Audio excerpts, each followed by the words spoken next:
ஒரு விளையாடுதலோடு உங்கள் அனைவரையும் சந்திப்பதில் பெரும் மகிழ்ச்சி. மகளிருக்கான ஆசிய கிண்ண போட்டிகள் இலங்கையில் நடைபெற்றுக் கொண்டிருந்த வேளையில் நேற்றைய தினத்தை பொறுத்தவரையில் இறுதிப் போட்டி இந்திய மகளிர் அணிக்கும் இலங்கை மகளிர் அணிக்கும் இடையிலான போட்டி நடைபெற்றிருந்தது ரங்கிரி சர்வதேச மைதானத்தில். இந்த போட்டியை பொறுத்தவரையில் போட்டித் தொடரிலே அனைத்து போட்டிகளில் இலங்கை மகளிர் அணியும் இந்திய மகளிர் அணியும் வெற்றி பெற்று இறுதிப் போட்டிக்கு தகுதி பெற்றிருந்ததும் குறிப்பிடத்தக்கது. அதன் அடிப்படையில் இந்திய மகளிர் அணி நேற்றைய தினத்தில் நாணய சுற்று வெற்றி பெற்று தமது அணியை முதலாவதாக துடுப்படுத்த ஆட தீர்மானித்தது குறிப்பிடத்தக்கது. அதன் அடிப்படையில் சபாலி வர்மா 4 ஓட்டங்கள் 2 ஆட்டங்களாக 16 ஓட்டங்களோடு ஆட்டம் இழந்திருந்தார். சுமிதி மந்தானா மீண்டும் ஒரு அரைச்சதத்தை கடந்திருந்தார். 47 பந்துகளில் 4 ஓட்டங்கள் 10 இடங்களாக 60 ஓட்டங்களை பெற்றுக் கொடுத்ததோடு முதல் 6 பந்துகளில் 44 ஓட்டங்களை பெற்றுக் கொடுத்திருந்தார்கள். ஆகவே முதலாவது விக்கெட்டுக்காக 38 பந்துகளில் 44 ஓட்டங்கள் இணைப்பாட்டம் இந்த 2 வீராங்கனைகளிடையே பெறப்பட்டது என்பது குறிப்பிடத்தக்கது. அதன் பின்னதாக ஒரு சிறந்த இணைப்பாட்டம் தேவை என்ற அடிப்படையில் உமாச்சேரி 9 ஓட்டங்களோடு மாற்றம் இழந்து ஏமாற்றம் அளித்திருந்தார்.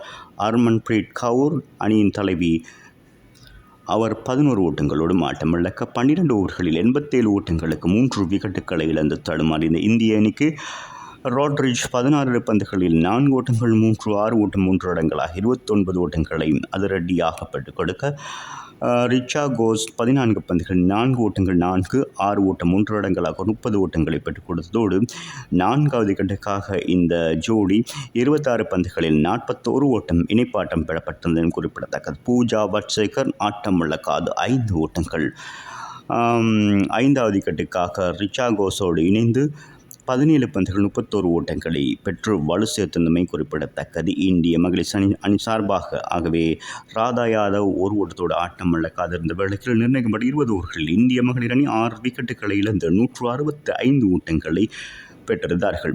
இலங்கை பந்து வீச்சாளர்கள் சார்பில் கவிஷா டில்ஹாரி 2 விக்கெட்டுகள், பிரபோதினி சச்சின் நிஷஞ்சலா சாமரி அத்தாபத்து தலா 1 விக்கெட்டுகளையும் வீழ்த்தியிருந்ததும் சிறப்பான விடயமாக மாறியிருந்தது.